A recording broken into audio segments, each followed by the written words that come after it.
College में पढ़ने वाले अमित और रोशनी एक दूसरे से बेहद प्यार करते थे। एक दिन रोशनी अपने कॉलेज से हाफ डे में ही निकल गई। कॉलेज से बाहर आने के बाद उसने अपने बॉयफ्रेंड अमित, जिसका घर उसके स्कूल के पीछे ही था, उसको कॉल किया और कहा कि गेट पर आकर उसे बाइक से उसके घर छोड़ दे। अमित ने रोशनी से कहा, ओके, मैं 5 मिनट में आता हूँ।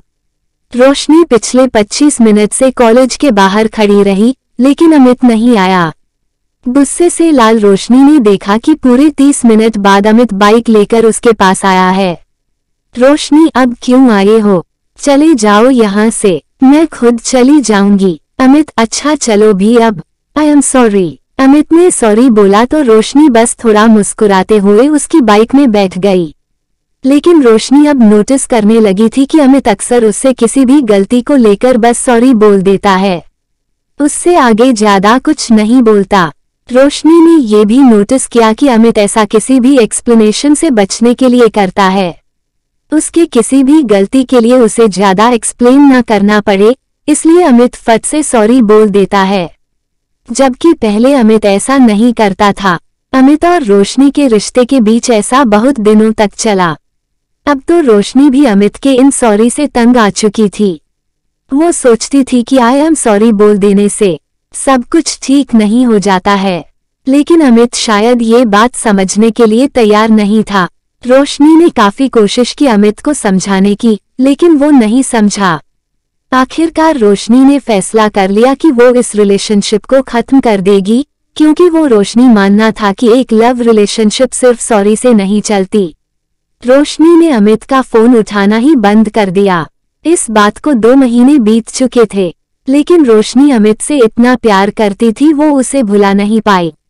फिर एक दिन रोशनी अमित से मिलने उसके कॉलेज के बाहर गई, जहां उसे मालूम हुआ कि अमित महीने से कॉलेज नहीं आ रहा है। रोशनी घबरा गई। उसने अमित को कॉल किया तो उसका नंबर भी बंद आया। घबराई हुई रोशनी अमित के बेस्ट फ्रेंड के पास गई। वहां से मालूम पड़ा कि अमित पिछले महीने से हॉस्पिटल में है। रोशनी भागती हुई अस्पताल पहुंची, जहां उसने देखा कि अमित बेड पर लेटा हुआ है और बड़ी मुश्किल से वो कुछ बोल पा रहा है। उसे देखकर रोशनी रोने लगी। रोशनी को देख अमित के आंखों से भी आंसू आ गए। फिर बड़ी मुश्किल से अमित ने रोशनी को कहा, आई एम सॉरी, और फिर आंखें बंद कर ली। उसके बाद अमित ने कभी आंखें नहीं खोली। कुछ दिनों बाद अमित की मम्मी को लेटर मिले थे और उसके कुछ लेटर लिए रोशनी के घर आई। लेटर में लिखा था, माय डियर रोशनी, बार बार तुम्हें सॉरी बोलना मुझे भी अच्छा नहीं लगता। जब तुमने कॉलेज के बाहर मेरा 30 मिनट तक इंतजार किया था, उस दिन मैं जानबूझकर लेट नहीं आया था, बल्कि उस दिन पहली बार मेरे सीने में दर्द हुआ था, जिसकी वजह से मैं बेहोश हो गया और जैसे ही मुझे होश आया, मैं तुम्हारे पास पहुंचा।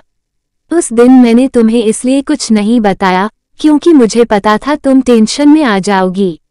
उसके बाद भी जब भी मैंने तुम्हें सॉरी बोला, उसकी पीछे भी वजह थी। मेरे दिल में था और इसका पता मुझे कुछ समय पहले ही लगा था। मैं भी तुम्हें बहुत प्यार करता हूँ और करता रहूंगा। काश भगवान मुझे थोड़ी और जिंदगी दे पाता ताकि मैं तुम्हारे साथ कुछ और वक्त बिता सकता। खैर, मेरे सॉरी बोलने की वजह से अगर मैंने तुम्हें दुख पहुंचाया तो मुझे माफ कर देना।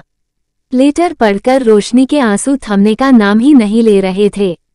शिक्षा दोस्तों, इस कहानी से हमें ये सीख मिलती है कि हमें हमेशा अपने करीबी और प्यार करने वालों को समझने और समझाने के लिए वक्त देना चाहिए।